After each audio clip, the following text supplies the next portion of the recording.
Surat airport આસપાસ ઊંચી ઇમારતનો સર્વે કરવાનો આદેશ. ગુજરાત હાઈકોર્ટનો એરપોર્ટ ઓથોરિટીને ફ્રેશ સર્વે કરવા આદેશ. એનઓસીના નિયમોનું ઉલ્લંઘન થયું હશે તો બાંધકામ તોડવું પડશે તેમ હાઈકોર્ટનું કહેવું છે. આગામી સપ્તાહે વધુ સુનાવણી હાથ ધરવામાં આવશે.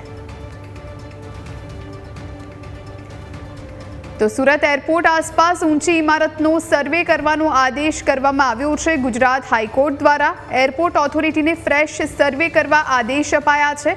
એનઓસીના નિયમોનું ઉલ્લંઘન થયું હશે તો બાંધકામ તોડવું પડશે તેમ પણ હાઈકોર્ટનું કહેવું છે. આગામી સપ્તાહે વધુ સુનાવણી હાથ ધરાશે. આજ વિશે વધુ જાણકારી માટે સંવાદદાતા અમિત આપણી સાથે લાઈવ જોડાયા છે. અમિત, સુરત એરપોર્ટ નજીક જેટલી પણ ઊંચી બિલ્ડિંગ્સ હશે તેનો સર્વે કરવાનો ગુજરાત હાઈકોર્ટે આદેશ આપ્યો છે. શું જાણકારી?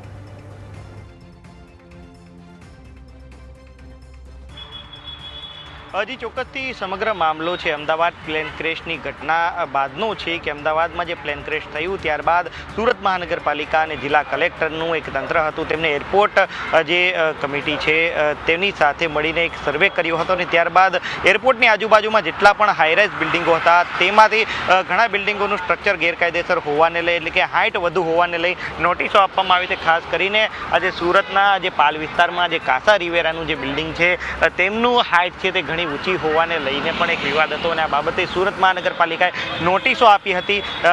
લોકોને બિલ્ડિંગ ખાલી કરવા માટે નોટિસ આપી હતી. મહત્વની વાત છે કે આવા 22 જેટલા બિલ્ડિંગો છે જેને નોટિસ આપી હતી. ત્યારબાદ તમામ લોકો હાઈકોર્ટમાં ગયા હતા, પરંતુ હવે હાઈકોર્ટે પણ એક ટકોર કરી છે કે લોકોની સુરક્ષાને લઈને આ બેદરકારી છે સાંખી ન લેવાય. ત્યારે આપણી સાથે એરપોર્ટ એક્શન કમિટીના પ્રમુખ જોડાયા છે સંજયભાઈ. હાઈકોર્ટનો હવે ઓર્ડર છે, ડીજીસીએ અને પાલિકાને એક સંયુક્ત રિપોર્ટ તૈયાર કરવા આદેશ આપ્યો છે. કઈ રીતે જુઓ છો ને આપની લડત કેટલા વર્ષથી હતી? 2017માં જ્યારે પહેલો સર્વે થયો ત્યારથી લઈને અમે આ લડત શરૂ કરી છે. કારણ કે એરપોર્ટની સામેની સાઈડમાં આ જે બિલ્ડિંગો અવરોધરૂપ છે એ આખું સુરત શહેર માટે નહીં અને આખા સાઉથ ગુજરાત માટે ખતરાની ગંડી છે. કારણ કે જ્યારે પણ અકસ્માત થાય તો આખું સાઉથ ગુજરાતનું ડેવલપમેન્ટ અટકી જાય અને હજારોની સંખ્યામાં લોકોનું જાનહાનિ થવાની પણ સંભાવના છે. અને એને મિલકતના પણ મોટા પાયે બહુ બધા બિલ્ડિંગો બનાવી દીધેલું છે, કોમર્શિયલ હોય કે રેસિડેન્શિયલ હોય, એને પણ નુકસાન થવાની સંભાવના છે. અને આખું એરપોર્ટ છે બદનામ આખા દેશમાં બદનામ થવાનો, આખા વર્લ્ડમાં બદનામ થવાની સંભાવના છે. એટલા માટે અમે આ બધે કિસ્સાઓમાંથી બચવા માટેનો અરજીઓ કરતા આવ્યા છે. 2018થી લઈને અરજીઓ કરીએ છીએ, વારંવાર અરજી કરી રહીએ છીએ, પણ છતાં આ દિન સુધી કોઈએ એની અંદર ધ્યાન નહીં આપ્યું. જ્યાં સુધી અમદાવાદ એરપોર્ટ ઉપર દુર્ઘટના, આવડું મોટી દુર્ઘટના બની ત્યાં સુધી કોઈ મારી આ અરજીની અંતર્ગત કોઈ કાર્યવાહી પણ નથી કરી. હવે તંત્ર મેનતોડ જવાબ કરી રહ્યા છે, મેનતોડ અત્યારે મહેનત કરી રહ્યા છે. કારણ કે આ અમદાવાદનો પુનરાવર્તન સુરતની અંદર ના થાય એના માટેનો પ્રયત્ન છે. આ જેટલા બી જે 22 કે 23 જેટલા જે બિલ્ડિંગો અત્યારે જે પ્રોજેક્ટો જે નડી રહ્યા છે એરપોર્ટને એ તાત્કાલિક રીતે નિકાલ થવું જોઈએ. 4 માળના જે અત્યારે અવરોધ છે એ પણ નિકાલ કરવું દેવું જોઈએ. સાથે સાથે એની અંદર જે રહીશીઓ છે એ લોકોને કોઈ પણ સંજોગોમાં એને નુકસાન ન થાય એવી રીતે આ બિલ્ડર ડેવલપર એને વળતર પણ ચૂકવવું જોઈએ. કારણ કે આની અંદર 100% જવાબદારી બિલ્ડરની આવે છે અને જે મકાન ખરીદનાર લોકો છે એ લોકોને એની અંદર કોઈ વાક નથી. કારણ કે એનઓસી ખોટી રીતે મેળવેલ છે અને બાકીના વિકાસ પરવાનગી હોય કે પ્લાન મંજૂર હોય કે તમામ વસ્તુઓ જે એક ફ્લેટ ખરીદનારના જરૂરિયાત હોય બધી વસ્તુઓ મળી રહી છે. એની ઉપર લોન પણ થાય છે. એટલા માટે જે ખરીદનાર વ્યક્તિ છે એની અંદર નિર્દોષ છે અને આખું જે ખેલ કરી ગયેલા જે વ્યક્તિ હોય તો આ બિલ્ડર અને એરપોર્ટ ઓથોરિટી ઓફ ઇન્ડિયાના R&Bના ડિપાર્ટમેન્ટના અધિકારીઓ છે. એટલા માટે વળતર અને પૂરેપૂરું મળવું જોઈએ એવું અમારી માંગણી છે. સંજયભાઈ, 2017થી રજૂઆત કરતા હતા, 25 આવ્યું, કેમ કોઈએ તમારી રજૂઆતને ધ્યાને ન લીધી?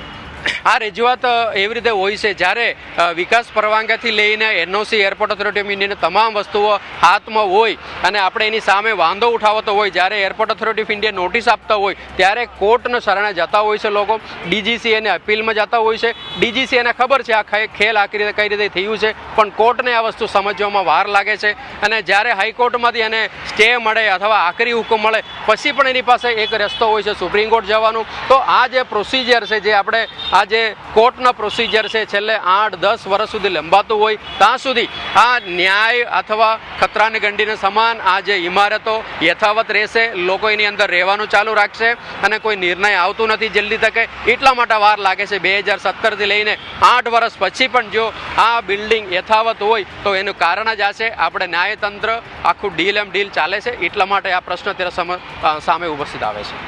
ચોક્કસથી હતા સંજય ઇજાવા કે તેમને સ્પષ્ટપણે જણાવ્યું કે 2017માં જે અરજીઓ કરી હતી તેનો જવાબ ન મળ્યો અને ત્યારબાદ કાર્યવાહી પણ ન થઈ, પરંતુ અમદાવાદની ઘટના બાદ કાર્યવાહી થઈ છે. કમિટી અને આ જે તમામ તંત્ર છે તે હરકતમાં આવ્યું છે અને હવે હાઈકોર્ટે જ્યારે આદેશ કર્યો છે ત્યારે ફરીથી ડીજીસીએ અને સુરત મહાનગરપાલિકા એક સર્વે કરશે અને ત્યારબાદ કઈ બિલ્ડિંગની જે હાઇટ વધારે છે તેનો સર્વે હાઈકોર્ટમાં સબમિટ થશે અને ત્યારબાદ કાર્યવાહી થશે. પરંતુ સવાલ એ થઈ રહ્યો છે કે બિલ્ડરો અને અધિકારીઓની સાંઠગાંઠ વચ્ચે હાલ જે ન્યાયતંત્રમાં પ્રોસેસ ચાલે છે તે વધુ વર્ષ ચાલતી હોવાને લઈ બિલ્ડરો ફાવી જાય છે અને તેનો ભોગ છે તે ફ્લેટ ખરીદનાર કે મકાન ખરીદનાર લોકોને બનવું પડતું હોય છે. ત્યારે આ લોકોને પણ લાખો કરોડો રૂપિયાની નુકસાની છે, કારણ કે આજે પાલ જેવા વિસ્તારમાં હાઈરાઇઝ બિલ્ડિંગો તાણી દેવાય છે અને તેને નોટિસો અપાય છે ખાલી કરવાની. ત્યારે આ વિસ્તારમાં જ 2, 3, 4, 5 કરોડ સુધીના જે ફ્લેટો છે તે મળી રહ્યા છે, તેને લઈ કરોડો રૂપિયાનું નુકસાન લોકોને થાય તેવી વકી પણ કહેવાય રહી છે. બિલકુલ અમિત, આભાર આપનો, આપ જોડાઈને તમામ જાણકારી આપી તે માટે.